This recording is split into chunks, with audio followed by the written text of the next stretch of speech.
ထိုမျိုးသားသည်တူမဖြစ်သူကိုကြောင်းကြိုရန်သွားခဲ့တော်လဲရုတ်တရက်သူ၏ရည်စားဟောင်းကိုမြင်တွေ့သွားခဲ့သည်သူသည်တူမကိုမမြင်ချင်အောင်ဆောင်ကထွက်ခွာရန်ကြိုးစားခဲ့တော်လဲတူမကသူ့ကိုမထွက်သွားနိုင်ရန်တားဆီးခဲ့သည်သူကတူမဖြစ်သူအားမိမိ၏သမီးဖြစ်ကြောင်းနှင့်အိမ်သို့ပြန်ခေါ်သွားရန်လိုအပ်ကြောင်းလိန်ညာပြောဆိုခဲ့တော်လဲတူမဖြစ်သူကသူ့နာရွက်ကိုဆွဲကာမလိန်ရန်ပြောခဲ့သည်တူမသည်သူ၏အလိန်ညာကိုအညာတာမဲ့ဖွင့်ချလိုက်လေသည်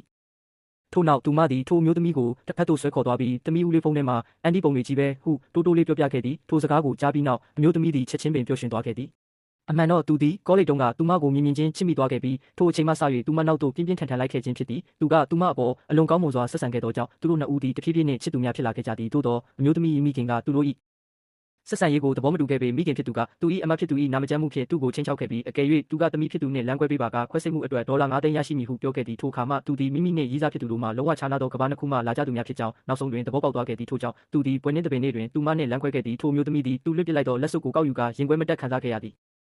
နှစ်အကြာတွင်ထိုမျိုးသားသည်ကုမ္ပဏီတစ်ခု၌အလုပ်လုပ်ကိုင်နေသည့်တနေ့တွင်သူ၏အထက်လူကြီးကကုမ္ပဏီ၌အမျိုးသမီးအမှုဆောင်ရာရှိအသစ်တဦးခန့်အပ်လိုက်ကြောင်းကြေညာခဲ့သည်သူမ၏မျက်နှာကိုမြင်လိုက်ရသောအခါသူမသည်သူ၏ရည်စားဟောင်းဖြစ်နေသည်ကိုတွေ့ရှိပြီးသူထိတ်လန့်သွားခဲ့သည်သူသည်ဖိုင်တစ်ခု၏နောက်တွင်ချက်ချင်းပုံကွယ်လိုက်တော်လဲသူမကသူ့ကိုတစ်ချက်ကြည့်ယုံဖြင့်မှတ်မိသွားခဲ့သည်ထို့ကြောင့်သူမကသူ့ကိုရုံးခန်းထဲသို့ခေါ်ယူခဲ့သည်